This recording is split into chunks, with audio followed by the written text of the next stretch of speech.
पुण्यात फ्लॅट घ्यायचा आहे. पण कुठे घ्यायचा, कसा घ्यायचा, कुणावर विश्वास ठेवायचा? फसवणूक तर होणार नाही ना? योग्य दरात मिळेल की नाही? मोठं कन्फ्युजन आहे. चला तर मग सर्व कन्फ्युजन दूर करण्यासाठी संपर्क साधूयात सारंग अहेर यांच्या रेरा रजिस्टर्ड ड्रीमोरा रियालिटीशी. संपर्क सारंग सुधाकर अहेर, ड्रीमोरा रियालिटी.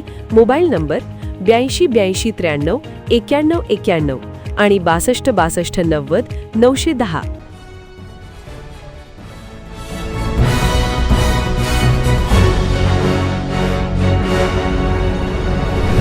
आपण पाहत आहात BCCN न्यूज. येळगाव धरण 100% भरले. आमदार संजय गायकवाड आणि नगराध्यक्षा पूजा गायकवाड यांनी केले जलपूजन. बुलढाणा शहरासह परिसरातील 15 गावांची पिण्याच्या पाण्याची चिंता मिटली. बुलढाणा जिल्ह्यात काल झालेल्या मुसळधार पावसामुळे बुलढाणा शहरासह परिसरातील जवळपास 15 गावांची तहान भागवणारे येळगाव धरण 100% भरले आहे. यामुळे नागरिकांच्या पिण्याच्या पाण्याची चिंता तूर्तास मिटली आहे.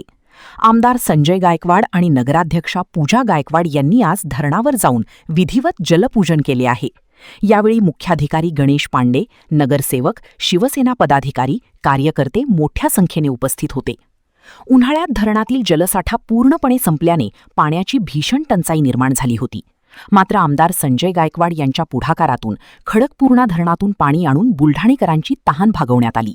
उन्हाळ्यामध्ये पाणी टंचाईवर मात करण्यासंदर्भात धरणाची उंची आणि साठवणूक वाढवण्यासंदर्भात देखील प्रयत्नशील असल्याचं आमदार संजय गायकवाड यांनी सांगितलं आहे.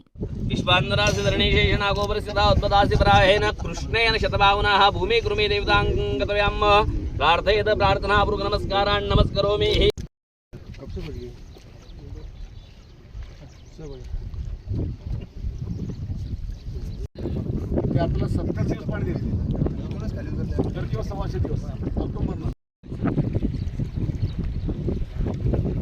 परिवर्तित ठेवून जायचं. कृष्ण याचा वर्तमान निवेशयांना व्रतपर्यंत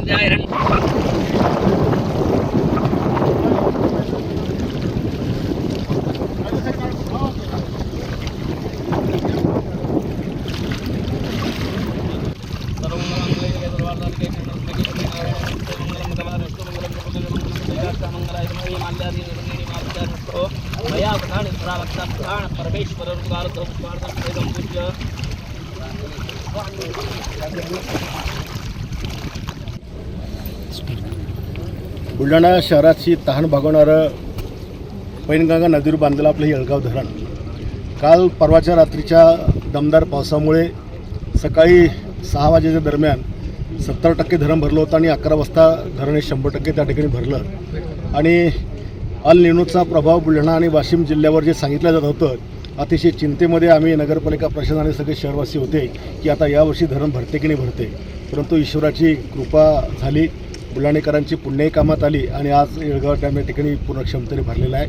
परंतु आणखी संकट समोर असं आहे की आता या धरणावर 40 गावच्या नवीन योजना झालेल्या आहेत आणि त्या योजना जर सुरू झाल्या तर हे धरण फेब्रुवारीमध्येच याचं पाणी संपण्याची शक्यता आहे. एखाद्या वेळेला खडकपुराचं पाणी, ती खडकपुराची योजना ही खूप खर्चिक आहे आणि म्हणून ती योजना शहराची ताण भागवेल, पण आजूबाजूच्या 40 गावांची ताण कोण भागवणार आहे.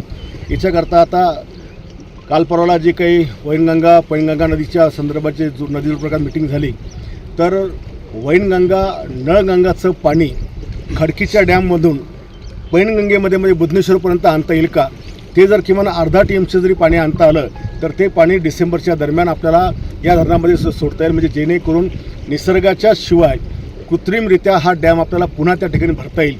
दुसरा पर्याय असं आहे की या धरणाची हाईट वाढवता येईल का एखाद्या मीटरने, किती जमीन जाऊ शकते, किती घरं जाऊ शकतात, याचा सगळा अभ्यास करून या धरणाची क्षमता कसंही करून वाढवणं आवश्यक आहे.